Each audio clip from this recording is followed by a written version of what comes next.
प्रणवापासूनच फल सांगितले. मोक्षाचे दोन प्रकार आहे.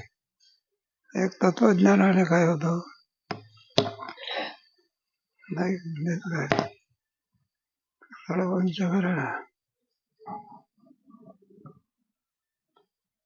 महावाक्याच्या विचाराने काय होतं मोक्ष. आतापर्यंत सांगितलं. महावाक्याचा अर्थ काय आहे?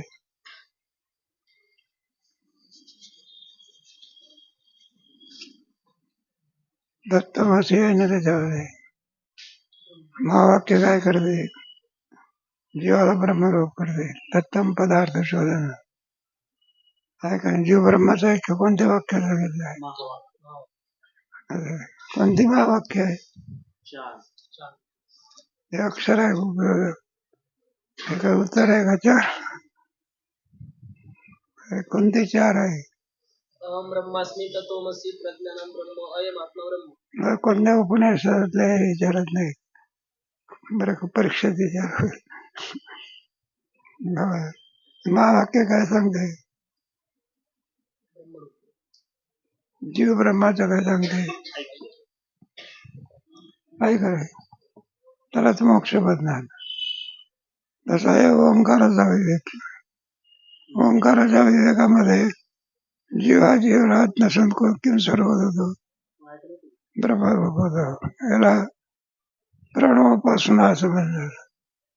ओंकाराच्या उपासनेने ज्ञानाने जीवा काय होतो मोक्षरूप प्राप्त होतो.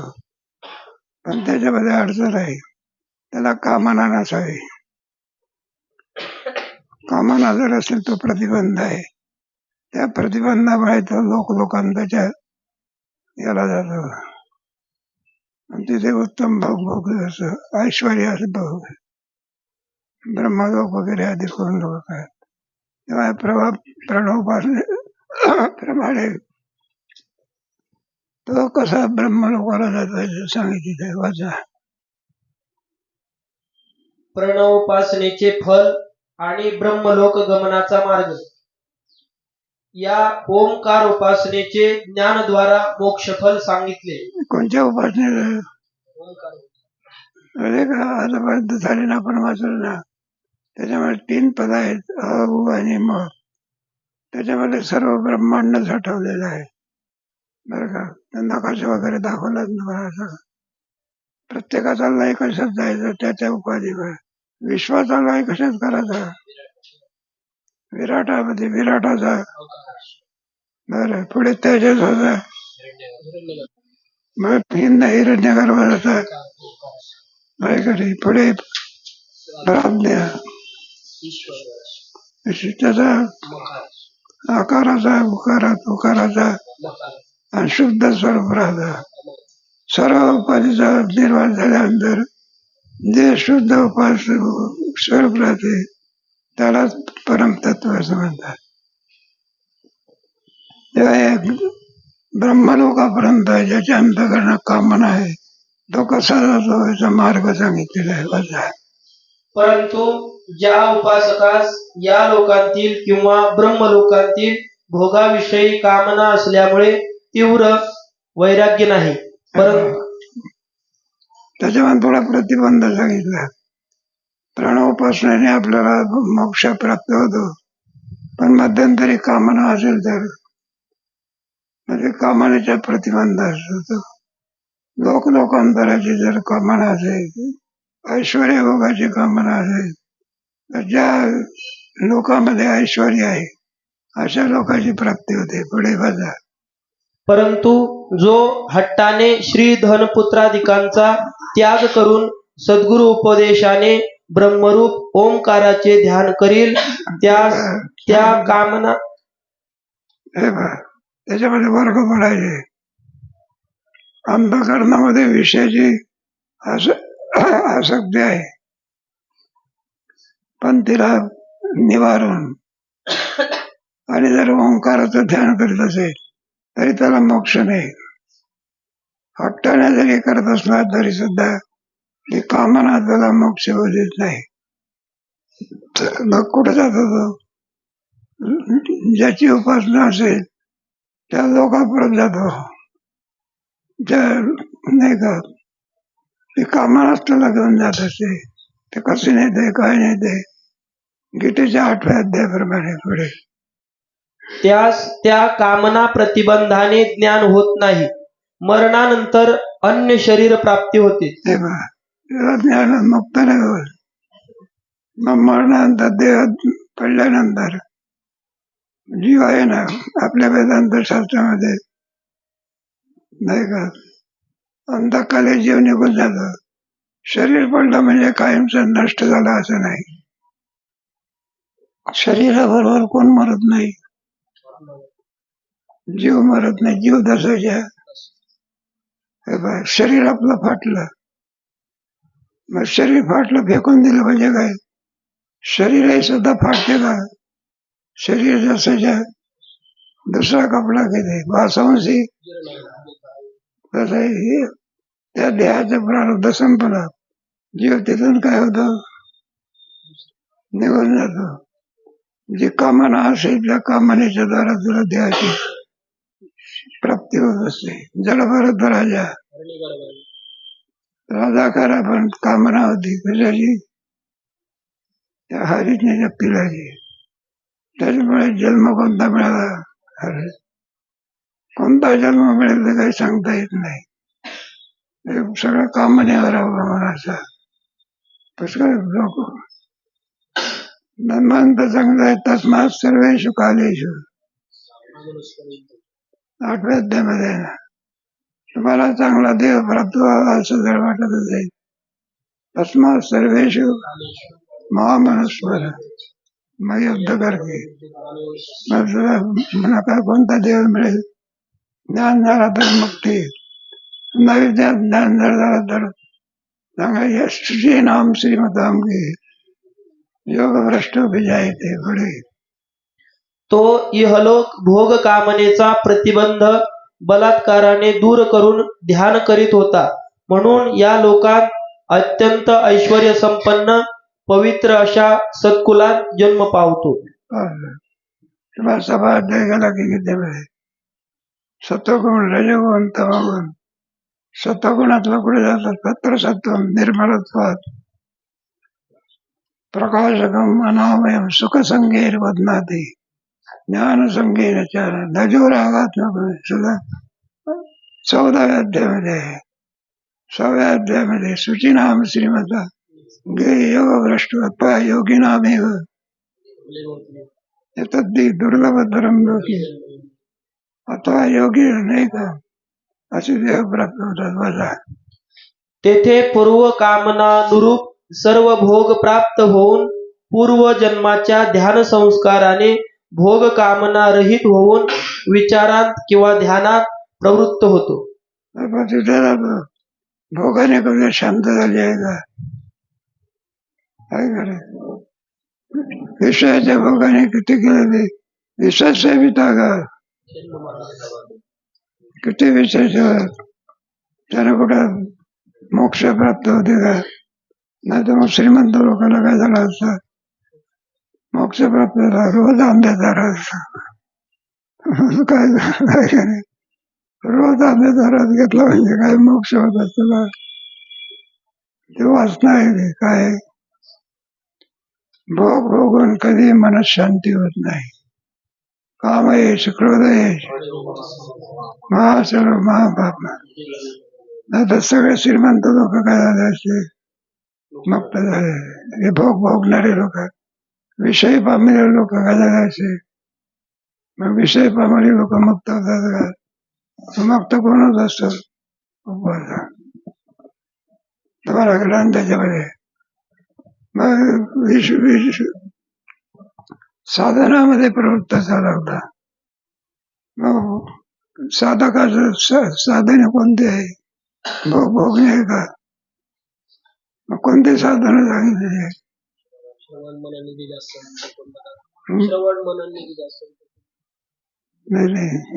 नाही सांगा की आणखी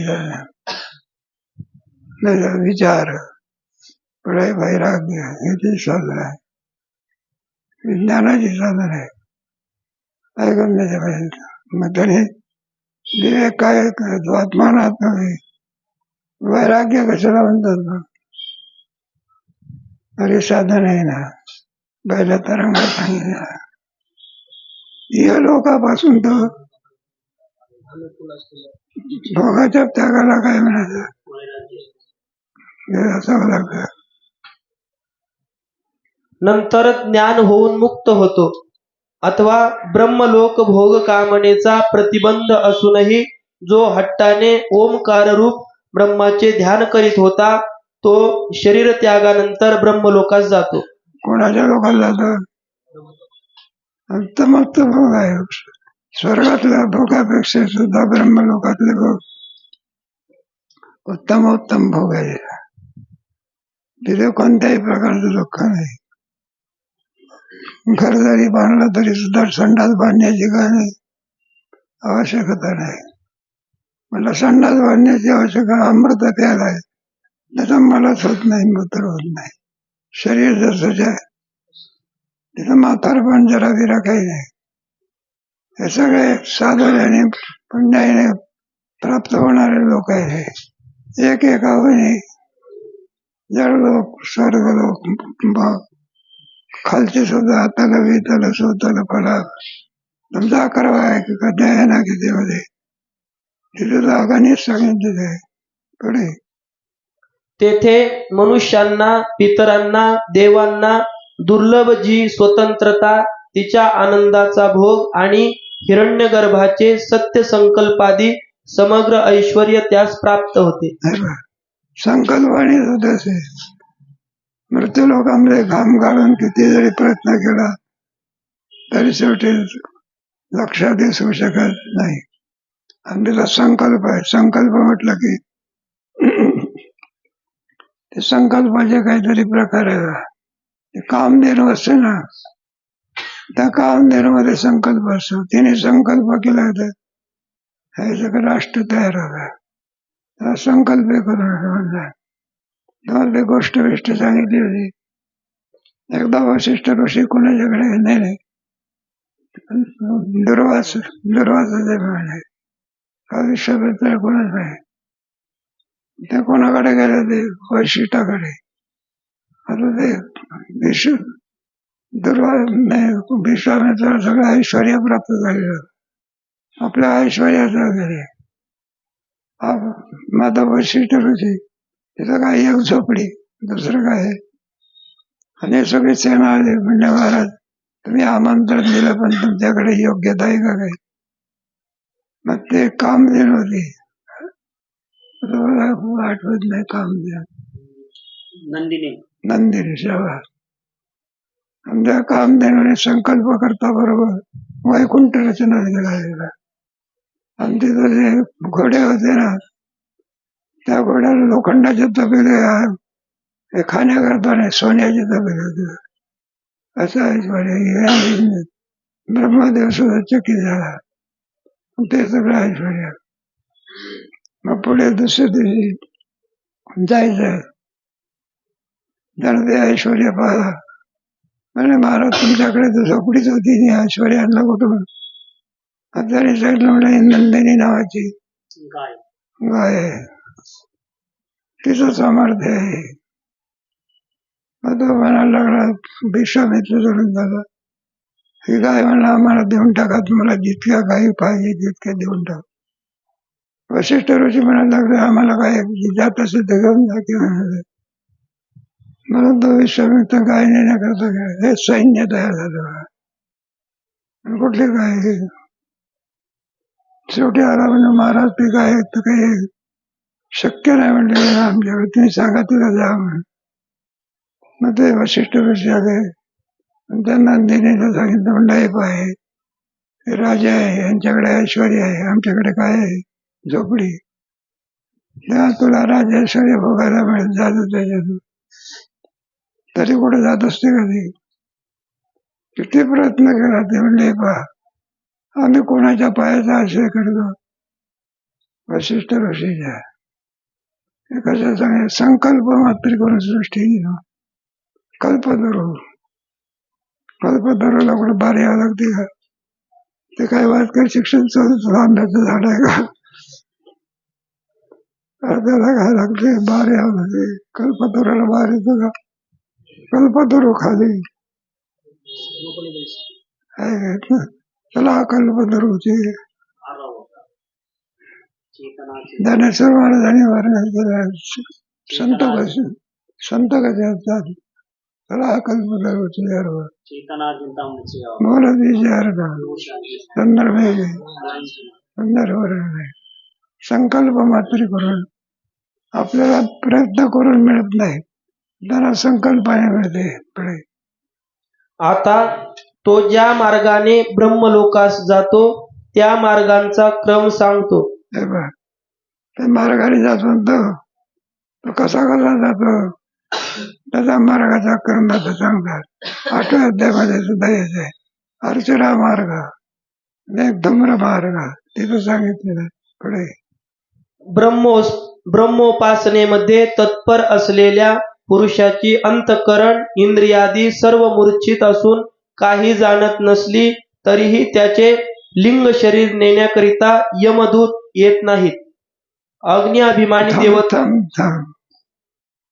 तुमचं आमचं शरीर आहे ना, शरीर इथंच पडते, याच्यातलं लिंग शरीर निघून जात असं लक्षात. लिंग शरीर तुम्हाला सांग की किती तत्वाचं असतं लिंग शरीर. शरीराचे 3 प्रकार केले होते ना. एक कोणतं अन्नमय शरीर, दुसरं लिंगमय, चौथं कारणमय शरीर. हे दिसतंय कोणतं शरीर आहे? स्थूल शरीर, याला अन्नमय शरीर आहे. 17 तत्वाचं असतं त्याला कोणतं शरीर पाहिजे? मराठ्या वेळेला कोणतं शरीर जाते? अस्सल शरीर काय करते? झोपा काढते का? अरे झोप करे कुठे जाते? ते इथं पडले राहते, त्याला मसनात न्यावं लागतं. कुठं प्राज्ञ पण गेले शरीराला कुठे न्यावं लागते? स्वर्गात का? मसनात कशा करता न्यायचं? जीव वाटला पाहिजे. कोणतं शरीर गेल्यानंतर हे शरीर प्रयत्न लिंग आहे. जीव तिथून लिंग शरीराला जीव म्हणतात. ते त्याचं जसं कर्म असेल त्या कर्माप्रमाणे त्याला लोकांतराची काय होते? प्राप्ती होते. पुन्हा या देहातून त्या देहातून असे सारखे पुनरभिजननम नाही का पुढे वजा. अग्निअभिमानी देवता त्याचे लिंग शरीर काढून आपल्या लोकाप्रत घेऊन जाते. त्या अग्निमध्ये ज्याची जशी उपासना असेल त्याप्रमाणे त्या देवता येतात, ते लिंग शरीराला घेऊन जातात. कसं नेतात त्याची यादी वाचा. त्यानंतर तो दिनाभिमानी, शुक्ल पक्षाभिमानी, एक उत्तरायणाभिमानी, संवत्सराभिमानी. थांबले त्याच्यात कसं एकदम जातो का? एकदम विमानात बसून जातो का? माझा देवता असतात, त्या देवता अति पापी असेल तर पापाच्या द्वारा यमलोक येत असतात. ते खूप कथा आहे ना. एक कोणीतरी मनुष्य एखादं वारला बघा, एका झाडाखाली टेकून त्याला बसवलं. त्याला नेण्याकरता यमाचे दूत आले आणि दुसरे कोणते आले? विष्णूचे दूत आले. मग ते यमाचे दूत म्हणायला लागले, आम्हाला यमाने कसे काय पाठवलं? याचं पूर्वजन्म काही चांगलं नाही, आम्हाला कशाला पाठवलं? विष्णूचे दूत म्हणायला लागले, विष्णूने आम्हाला कशाला पाठवलं? याचं काही कर्म आता विष्णूने पाठवलं ना. मग काय करतात? तो प्रश्न असा, दोघात भांडण झालं. मग यमाने सांगितलं, नाही बा, आमच्या ह्याच्यामध्ये आलेला जो आहे त्याला आम्ही बरं का अधोगतीला नेत नसतो. त्याचं एकही चांगलं नाही. असा दिवस गेला नाही की आणि पाप केलं नाही. सगळं आयुष्यभर काय केलं, पापच केलं. म्हणजे याला कुठे स्वर्गाला न्यायचं का, मग कुठे न्यायचं, नरकात टाकण्याकरता नरक सांगितलेले आहे तुमच्या नाटाच्या अभंगात. म्हणलं विष्णू काय वेड आहे का, विष्णूने कशा करता दूध पाठवले. मग ते 2 देवाचं भांडण यमाने सांगितलं, दिसते का म्हणलं काहीतरी पुण्य.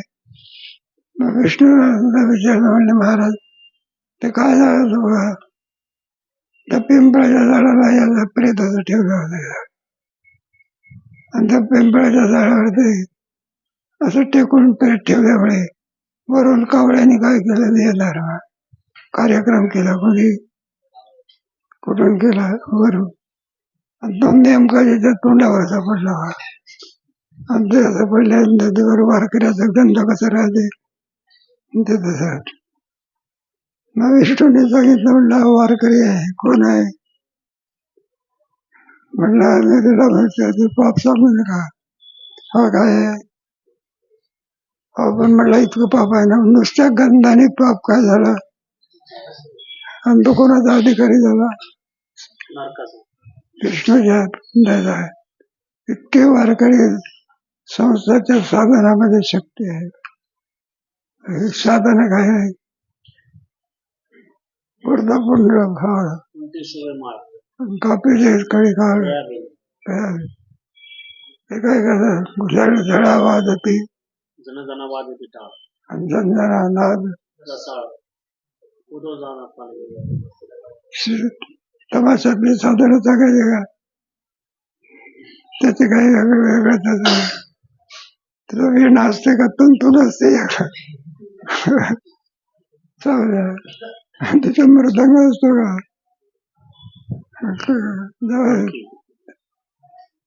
त्याच्यामध्ये त्याला आम्हाला माहिती नाही, मला कधी माहिती. ते चोरक असते बघा, त्याचं कोण कोण कोण कोण आणि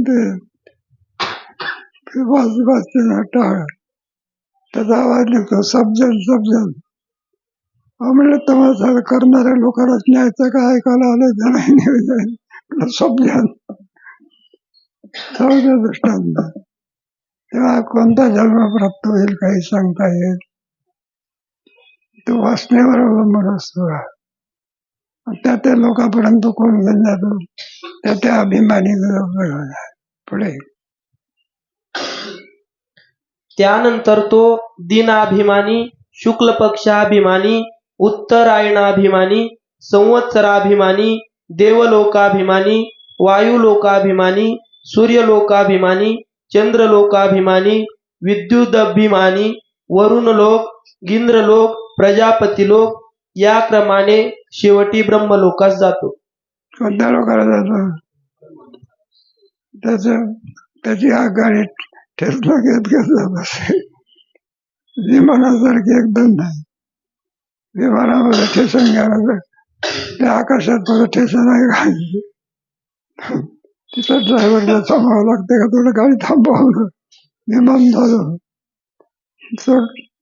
पायलट म्हणत असतो, विमान जर थांबलं तर म्हटलं सगळेच्या सगळे कुठं, आता विमान कुठे काय स्टेशन घ्यायला जात असते का, आणि आपली बस कशी जाते, रेल्वे कशी जाते स्टेशन घेत, तसा स्टेशन घेत घेत स्टेशनावर जातो. शेवटी उत्तम लोकांना प्राप्त होऊन ब्रह्म लोकांना प्राप्त होतो. वास्तविक ओंकार उपासकास ज्ञानद्वारा शुद्ध ब्रह्माची प्राप्ती झाली पाहिजे. तथापि कामनारूप प्रतिबंधामुळे ज्ञान न होता कार्य ब्रह्माची सायुज्यता मुक्ती होते. वास्तविक काय अनधिकारी ठरतो. मग जरा त्याची प्राप्ती व्हायला पाहिजे होती, पण प्राप्ती का होत नाही, मध्यंतरी प्रतिबंध असतो. कार्याचा विरोधी असतो, त्याला काय म्हणायचं, प्रतिबंध. तर प्रतिबंध कार्य होईल. तर आपल्या ठिकाणी रोग एक आहे, शरीरातले रोग काय आहे, प्रतिबंध आहे. हे माणसाला जगू देत नाही, काय करू देत नाही, मरू देत नाही. ते ज्याला कायमचा ताप येतो, त्याला काही घाला, काजू घाला का बदाम घाला, शेवटी असा द्या. म्हणलं असं का होते? प्रतिबंध वाईट आहे बरं का. आपल्या ठिकाणी सुद्धा प्रतिबंध असतो. प्रतिबंधाच्या मुळे ते कार्य सिद्धीला जात नाही, नाही का. एका गरीब माणसाला फार इच्छा असतात, पण त्या इच्छेवर पैसा जावा लागतो, काय जावं लागतो. प्रतिबंध कोणालाही विमानाचा प्रवास करता येतो का? जरा ज्याच्याजवळ काही साधन आहे, कशाचा प्रतिबंध आला? गरिबीचा. गरिबीच्या प्रतिबंधामुळे मुलाला हुशार असूनही काय करता येत नाही, शिकवता कुठे हे प्रतिबंध असतात. का म्हणायला लागले घ्या की बासुंदी खा की, म्हणलं डॉक्टरने सांगितलं खाल्ले की संपलं. रामबाई म्हणलं का नाही वाढून राहिलेला आहे, काय राहिलं? त्याला प्रतिबंध म्हणतात. तेथे त्यास हिरण्यगर्भाप्रमाणे ऐश्वर्य, सत्य संकल्प, ज्या शरीरांची व भोगांची इच्छा करील ती शरीरे आणि भोग संकल्पाबरोबर प्राप्त होतात.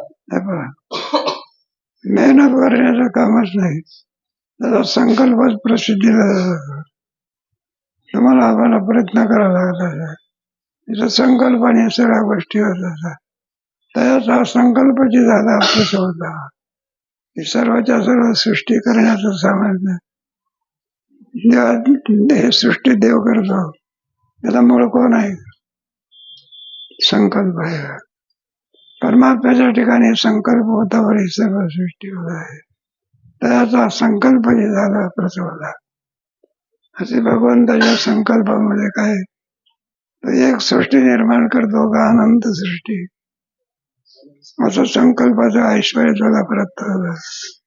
आणि त्याचे भोग, पण भोगाने कधी शांती होत नाही. पुढे एकाच काली हजारो शरीरे आणि त्यांच्या भोगांची पृथक पृथक इच्छा करील तर ते सर्व त्यास प्राप्त होते. एकाच वेळेला सगळे प्राप्त होत असत. मागे बरेच वर्षापूर्वी एक लेख आला होता, म्हणलं म्हाताराला सुद्धा तरुण करण्याकरता आणि एक उपाय आम्ही योजलेला आहे. सगळ्या विद्वानाने सांगितलं, म्हणलं अजून असा बरं हे ब्रह्मदेव सुद्धा काढू शकत नाही. किती प्रयत्न कराल तरी शरीर आपल्या जातीवर गेल्याशिवाय नाही का. एखाद्या माणसाला वाटलं आमचा काळा केस पांढरच झाला नाही पाहिजे, काय झालं नाही पाहिजे. तुम्हाला न विचारताना सुद्धा काळा केस काय होत, तात्पर्य कसा करता. म्हातारपणी येऊच नाही असं जरी प्रयत्न केला, येऊ नये असं म्हणता रामभाऊ बाई नाही का. तेव्हा कशा करता हे सगळं सांगितलं. आपलं सत्य संकल्पाबरोबर सृष्टी उत्पन्न होत आहे असं सामर्थ्य आहे. पण हे जरी ऐश्वर्य असलं तरी मुक्ती प्राप्त नाही. मुक्ती कशाने प्राप्त होते? ज्ञान आहे. विना ज्ञानाशिवाय ज्ञानादेव तो काही बोलला. मग कुठेही जा, ब्रह्मलोकाला जा का कैलासाला जा की आणखी कुठे जाय, काही मिळवा, योग साधनाने साध्य मिळवा, तुमचे नाही का. यांनी किती योग साधनाने साध्य मिळवलं. शेवटी मुक्ताबाईला काय करावं लागलं? शरण जावं लागलं. कोणाला? चांगले झालं. थोडं सामर्थ्य होतं. योग सामर्थ्य काय होतं? विमानात बसून ज्ञानेश्वर महाराजांचं दर्शनाला येतो, कशावर बसून येतो? गाडवावर का? हातात काय? शिष्य किती आहे? 1400. किती वेळ द्यायची? मुक्ती करता कोणाला मग शरण जावं लागलं. मुक्ताबाई म्हणजे पंत समाधी नव्हती ती. हा भाव आहे 1400 वर्षाचा. आणि मुक्ताबाई किती आहे? 1400 वर्षाच्या 2 टीमा बसून टाकायचे. किती राहते? 14चे अर्धे 7 वर्षाचे कोणी. आणि हा बाबा किती 1400 वर्षाचा. सगळे दाढे सगळी पांढरी नाही, पुढे पिवळी झालेली आहे. विलास झाल्याशिवाय मुक्ती प्राप्त होऊ शकत. ऐश्वर्य प्राप्त होईल. चांगदेवाला काय होतं? ऐश्वर्य होतं. मुक्ती कुठं आहे? एखादा वारकरी गरीब असेल, ऐश्वर्य नाही पण काय मुक्ती आहे. त्याच्यासारखा भाग्यवान. फार काय सांगावे. जगाची उत्पत्ती, पालन आणि संहार हे सोडून अन्य सर्व ऐश्वर्य ईश्वरासमान होते. सगळं ऐश्वर्य प्राप्त होते. पण हे ईश्वराचे धर्म आहे ना. जगाची उत्पत्ती, स्थिती आणि लय एवढे ऐश्वर्य प्राप्त होत नाही. हे ऐश्वर्य सोडून बाकी सगळं ऐश्वर्य प्राप्त होत. पण हे ऐश्वर्य जरी असलं तरी सुद्धा या ऐश्वर्यामध्ये बरं का अनेक प्रकारचे दोष आहेत. आपल्यापेक्षा श्रीमंत माणसाला 2 दरवाजे लावावे लागते. किती? एक नाही किती. गरीबाला एक झोपा लागेल. त्याला विचारलं 2 दरवाजे कधी टाका पडेल कधी. मग धन सुखाला कारणी होत आहे का दुःखाला? दुःखाला कारण. जितका भोग असेल तितका दुःख. अधिक पकवान न खाल्लं तर सुखाला कारण होत आहे का? संडाचं दार काय ठेवावं लागते? सुखाला कारण होत आहे का दुःखाला? पण माणसाची प्रकृती धन मिळवण्याकरता असे, मुक्त होण्याकरता नसते. म्हणून आपले काय विषय मनाची प्रवृत्ती कशात आहे? धन मिळवणे, वाटेल ते भोगे आहे. आणि साधकाची प्रवृत्ती कशा करत आहे? आत्मज्ञान प्राप्त करणे. 4 प्रकार आहे का नाही? याप्रमाणे हिरण्यगर्भासमान बहुत काल संकल्पसिद्ध दिव्य पदार्थ भोगून प्रलयकाली जेव्हा हिरण्यगर्भाचा नाश होतो तेव्हा ज्ञान होऊन त्या उपासकास विदेह मोक्ष प्राप्त होतो. नाना प्रकारचा भोग तिथं प्राप्त होतो. पण भोग सुद्धा शेवटी बरं का त्याची काही माणसाला त्याच्याकरता 2 प्रकार असते. एक भोग भोगून होणारं वैराग्य वेगळं, अनेक विवेकाने होणारं वैराग्य वेगळं.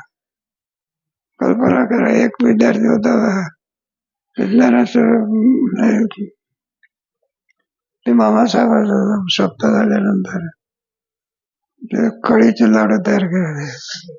पुढे आपल्या गावाला जायचं, एका एकाला 5-5 लाडू दिले. हे मोठे मोठे लाडू दिले. मग एका विद्यार्थ्याला रात्रीचा भूक थोडी, पण 1 लाडू खाल्लं, मोह काही आवरला गेला नाही, पुन्हा दुसरं खाल्लं वगैरे. आता भूक नाहीत तरी तिसरी सुद्धा काय करायचं बरं का. त्याला वाटलं आता काय करायचं, त्याच्यातला 4थाही खाल्ला बघा. आता भूक नावाची वस्तू संपली, म्हणलं तर एकच ठेवून काय उपयोग आहे, 4थाही खाल्ला बघा. आणि ते जातीचे प्राणी ते काही पचले नाही, पोट फुगलं सगळं बरं का. श्वासच घेता येईना बाकी. त्याला सांगायचं आता कसं काय आहे, तो आता लाडू मारण्याच्या उपयोगी पडले. आता बरं डॉक्टरला बोलवा. डॉक्टरला सुद्धा रात्रीची वेळ कोण येतो, त्याला की भीती होत होती. पेशंट मारायला लागले, चला की. मग त्याने ते हे करून होकारी करून ते सगळं आतलं पाडलं बघा. तर जीवात जीवाला जरा विचारला, म्हणलं लाडू खाणार का? नाव घ्यायचं. वैराग्य कोणतं आहे? ते काही टिकणार वैराग्य ज्ञानाच्या अंगाने होणार आहे. कोणतं वैराग्य? म्हणजे गीता कशा करताय? 9वा अध्याय, 15वा अध्याय, 12वा अध्याय. 15व्या अध्यायामध्ये काय है का नाही? तेही संसार आहे जाणीचे अनित्यता, आणि मग वैराग्य जवळीचा. हे वैराग्य सगळं नाही तर हे वैराग्य काय उपयोगाचं आहे? पुढे तशीच इतर उपनिषदांमध्ये ब्रह्माची उपासना सांगितली आहे. हे पहा, पुष्कळच्या उपनिषदात ओंकाराची ब्रह्माची उपासना सांगितली, पण ही कठीण आहे बरं का. दिसायला सोपी आहे पण सांगायलाही सोपी आहे. 12वा अध्याय घ्या. जर 2 प्रकार केले, व्यक्त आणि अव्यक्त. व्यक्त म्हणजे सगुण उपासना आणि अव्यक्त म्हणजे निर्गुण उपासना, असे 2 प्रकार केलेले आहे 12व्या अध्यायामध्ये. अव्यक्त उपासनेमध्ये हेतोक्षरम निर्देशस्य अव्यक्त पर्योपासते सर्वत्र गमचिंतनचं, जे प्रणवापलीकडे वैखरी अशी करणारी सगळी 2 रूप दाखवलेला कोणत्या अध्यायामध्ये?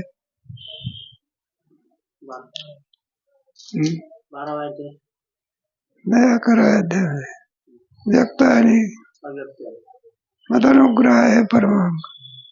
मला तो या तत्वधात्मात्मानं प्रवेश द्रष्टुमिच्छामि दिरूपा. तो जिथून हे सगुण रूप घेऊन येतो ते तुझं मुद्दल रूप, ते आम्हाला दाखव. इथून सुरुवात आहे त्या अध्यायाला. याला अव्यक्त रूप म्हणतात. पहिला कोणतं दाखवला? अव्यक्त. आणि नंतर कोणतं दाखवलं? व्यक्त. ते सगळं पाहिलं, म्हणलं आवरून घ्या तुझे. मग काय काय ते रूप म्हणलं सगळं. किरीटिनम गदिरम चक्रिणम जय तेजोराशीन सर्वतो दीप्तिमान. म्हणलं हे रूप दाखवत नाही.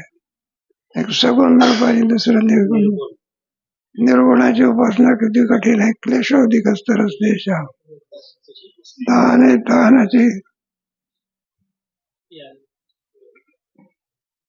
म्हणत जायच्या हव्या. तहाने तहानाची प्यावे धुकेल्या. पुढे तुम्हाला ती परीक्षा पाहता का? नाही, उपासना साधी आहे का कठीण आहे? म्हणून निरतीचे व्यथाचे भक्तिपंथा उठंग आहे. मग सर्वांमध्ये कठीण मार्ग आहे ब्रह्मोपासनेचा वाढला. त्या उपासनेचेही फल हेच फल आहे. परंतु अहंग्रहोपासने वाचून अन्य उपासनेने ब्रह्मलोक प्राप्ती होत नाही. कोणती जरी उपासना केली, म्हणजे ओंकाराची उपासना, त्याच्यामध्ये ध्यान सांगितलं होतं. एक प्रतीक ध्यान, दुसरं ध्येयानुसार ध्यान, तिसरं प्रतीक ध्यान. कोणाला म्हणतात? अन्याच्या अन्य रूपाने. स्पष्टीकरण कसं आहे? अरे आहे शालिग्राम, समजायचं विष्णू, याचा अन्याचा अन्य रूपाने. तुमच्या याच्यामध्ये सांगूया, स्पष्टीकरण करून द्या. आहे कोण? दगड. समजायचं काय? त्याला कोणतं ध्यान? आहे विष्णू. ध्यान आहे कोणाचं? कोणतं ध्यान? ध्येयानुसार ध्यान. आणि ब्रह्माचं आत्म्याचं कोणतं ध्यान? कसं अंगरत ध्यान? अभेद ज्ञान करणे बरं का. आत्माच ब्रह्मरूप आहे असं ध्यान, त्याला म्हणतात अंगरत ध्यान. या अंगरत ध्यानाने मी ब्रह्माची मोक्ष फलाला प्राप्ती होते. वाचा. हे सूत्रकारांनी व भाष्यकारांनी चतुर्थाध्यायात सांगितले आहे. जसे शालिग्रामाचे विष्णू रूपाने प्रतीक ध्यान सांगितले आहे, तसेच मनाचे किंवा आदित्याचे ब्रह्मरूपाने सांगितलेले ध्यान प्रतीक आहे, अहंग्रह नाही. बरं, 3 प्रकारचं ध्यान. सर्वांमध्ये श्रेष्ठ ध्यान कोणतं सांगितलं? अंग्रह ध्यान म्हणतात. अंग्रह ध्यानामध्ये जीवात्मदर्शन नष्ट होऊन तो ब्रह्मस्वरूपाला प्राप्त होता. मुळामध्ये ब्रह्माचं प्रतिबंध निवृत्त होत असतं. चिंतने चिंतने तद्रूपता. राम म्हणता रामची होय पंडित गोविंद गोविंद म्हणायला लागले. देवभक्त दोन्ही मुळेचे संचले पुढे. म्हणून त्यापासून ब्रह्मलोक प्राप्ती होत नाही. सगुण किंवा निर्गुण ब्रह्माचे आत्मस्वरूपाशी अभेद चिंतन करणारे त्यास अहंग्रह ध्यान म्हणतात. त्याला कोणतं ज्ञान म्हणायचं? मूळचा जीव ब्रह्मरूपच आहे, पण त्याला आपल्या स्वरूपाचा विसर पडलेला आहे.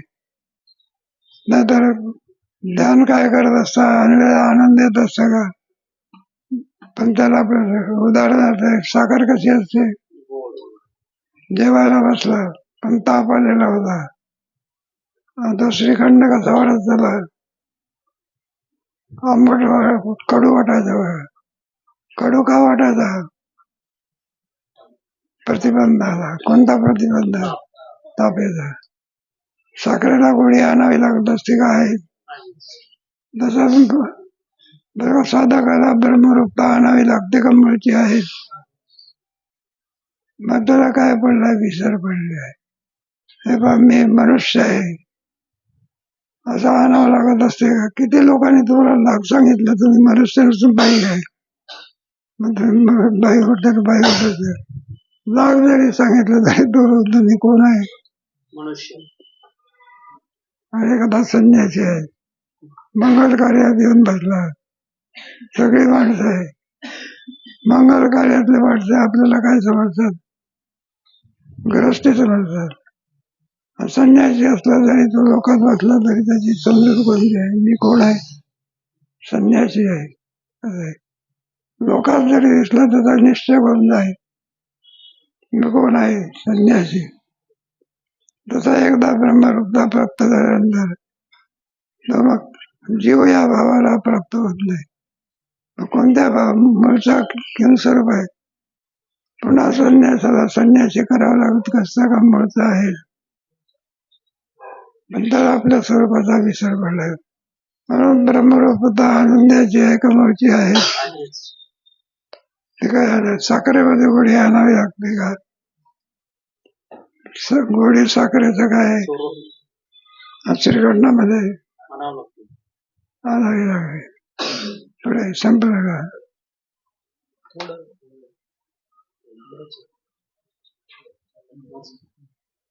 आणि त्यापासूनच ब्रह्मलोक प्राप्ती होते. पूर्वी सांगितलेल्या ब्रह्मलोकाच्या मार्गास उत्तरायण किंवा देवयान मार्गही म्हणतात. बरं, या मार्गाने क्रमे जातात. त्याला देवयान मार्ग किंवा तुमच्या गीतेमध्ये 8वे प्रदेश आहे ना, धूमवरात कृष्ण डोंगर मार्ग अग्निर्व शुक्ल क्षणमास उत्तरायण तत्पर्यंत गच्छन्ति ब्रह्मभावाला काय होतं? प्राप्त होतं. पुढे ब्रह्मलोकी गेलेल्या उपासकास पुन्हा संसार प्राप्त होत नाही.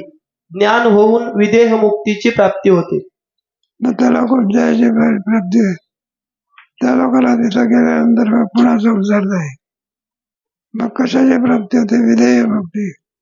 2 मुक्ती आहे ना पुढे तुम्हाला 7व्या तरंगामध्ये सांगू. त्याच्यामध्ये जीवनमुक्ती आणि विधेय मुक्तीचं वर्णन केलं आहे. एक स्वतंत्र तरंग आहे 7वा तरंग. त्याच्यामध्ये हा विषय. जीवनमुक्ती म्हणजे काय आणि विधेय मुक्ती म्हणजे काय? तुमच्या गीतेतही आहे बघा. स्थितप्रज्ञस्य का भाषा त्याचं कैर्लिंग स्त्रीन गुणान पितो 14व्या अध्यायामध्ये क्रमाक्रमाने सांगतात. या लोकात सद्गुरु उपदेशादी ज्ञान साधनाची अपेक्षा नाही. त्या वाचूनच ज्ञान होते. कारण ब्रह्मलोकात रजतम गुणांचा प्रादुर्भाव नाही. सत्वगुण आहे.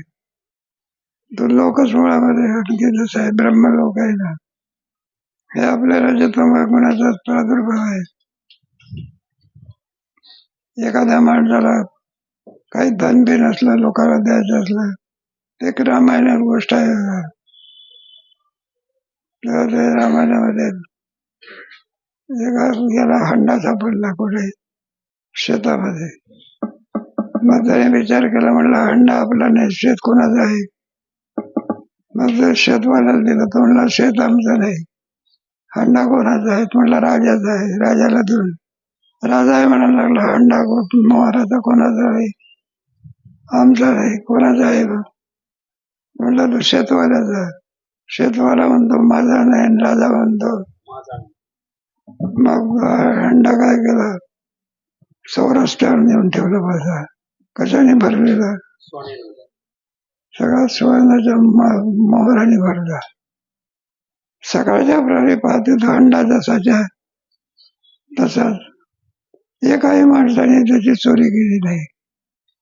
चोरी करण्याची बुद्धी आपला नाही ना, मग घ्यायचा प्रश्नच नाही. त्याला असते यायचं म्हणजे एकाने सुद्धा त्या हंड्याला हात लावला नाही. कोणता लोक आहे, सत्तगुणी लोक.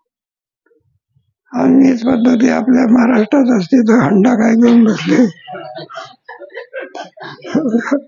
हंडा दिसला नाही, आपला लोक कोणता आहे, रजगुणी लोक आहे. पुढे सत्वगुण, केवळ सत्वगुण प्रधान हा लोक आहे. तिचा चोर सुद्धा पाहायला मिळत नाही. कोणी व्यभिचारी नाही, कोणी काय नाही, चोर नाही. झालंय राम राज्य, धरणीदार पीक काही बसे. पुढे रजतम गुण नाहीत, म्हणून काम क्रोधादी किंवा जडता आलस्यादिक नाहीत. केवळ सत्वगुण आहे, म्हणून ज्ञानरूप प्रकाश त्यामध्ये प्रधान आहे. बरं, तिचा कोणता केवळ सत्वगुण आहे. काम क्रोध लोभ विकार नाही, जडा आळस वगैरे असे विकार नाही. सत्वयोग गुणयोग आहे. ह्याचे बरेच लोक आहे ना, आपला याच्यामध्ये 14व्या अध्यामध्ये येईल. पुढे म्हणून पूर्वी चिंतन केलेले सर्व भेदरहित असंग निर्विकार नित्यमुक्त ब्रह्मरूप आत्मा जे ओंकाराचे लक्ष, त्याचे उपासकास ब्रह्मलोकी भान होते. त्याला कशाचा फायदा, आपला स्वस्वरूप कळतं. आपलं स्वरूप कसं आहे म्हणा सद्रूप. पुढे पुढे तत्वनिर्णय. या तत्वनिर्णय प्रत्येकाचे मतभेद भिन्न भिन्न आहे, सांगून वेळ घेत नाही. तत्वविचारामध्ये सर्व तत्वविचारा करता बसले, पण प्रत्येकाचे निर्णय काय नाही का. ज्याप्रमाणे दिल्लीला गेले मंत्रालयामध्ये, सगळेच बसल्यावर प्रत्येकाचे विचार एक आहे का भिन्न भिन्न आहे का. मग प्रत्येकाचे विचार भिन्न, एकाचा काय नाही. त्याप्रमाणे तत्वविचारा करता प्रत्येकाचे विचार. एकाने आत्म्याचा विचार केला बरं का. व्यापक परी किती मानले आत्मे, एक आत्म्याने मानला. किती मानले, जेवढे जीव असेल तेवढे अनंत आत्मे मानले. पुन्हा आत्मा कसा जड स्वरूप मानला, पुन्हा व्यापक मानला. याचा विचार आणखी क्रमाक्रमाने सांगत जाऊ. तेव्हा चांगला तत्वनिर्णय फक्त वेदांत शास्त्राचा आहे. जाऊ द्या दर्शन तुम्ही म्हणाले बोलतात, पण नाही का. पाठ सुटायची वेळ आली, म्हटलं हे तर भलताच घाल लागला. तो विचार चांगला विचार तुम्हाला कल्पना नाही. आज तुम्हाला काही बरं वाटत नाही ते, पण आश्चर्याचा विचार असावा. त्याला इंग्रजीमध्ये फिलॉसॉफी म्हणतात, तत्वज्ञान. गोष्टी ऐकण्याकरता आले का तत्वविचारा करता. ते गोष्टी तो कोणी सांगतो, तत्वविचार अधिक. पुढे म्हणून जे हिरण्यगर्भ लोकवासी त्यास संसार नाही. जरी महावाक्य विचारा वाचून ज्ञान होत नाही, तरी ओंकाराचा विवेक महावाक्य विचार रूपच आहे. म्हणून महावाक्याने जसं आणखी आपल्याला आपल्या स्वरूपाचं ज्ञान होतं. जीवत्व दर्शनासमोर सर्व दुःखाला निवृत्त करून आनंद स्वरूपाची प्राप्ती होते. त्याप्रमाणे ओंकाराची भाषण आहे. ओंकाराच्या उपासनेने माणसाला तेच फळ प्राप्त होते. म्हणून ओंकाराची उपासना आणि महावाक्याचा विचार याच्यामध्ये भिन्नत्व नसून एकरूपता आहे. कशी एकरूपता आहे पुन्हा सांगणार आहे. अधिक विचार कधी करू. श्री गुरुचरण सरोज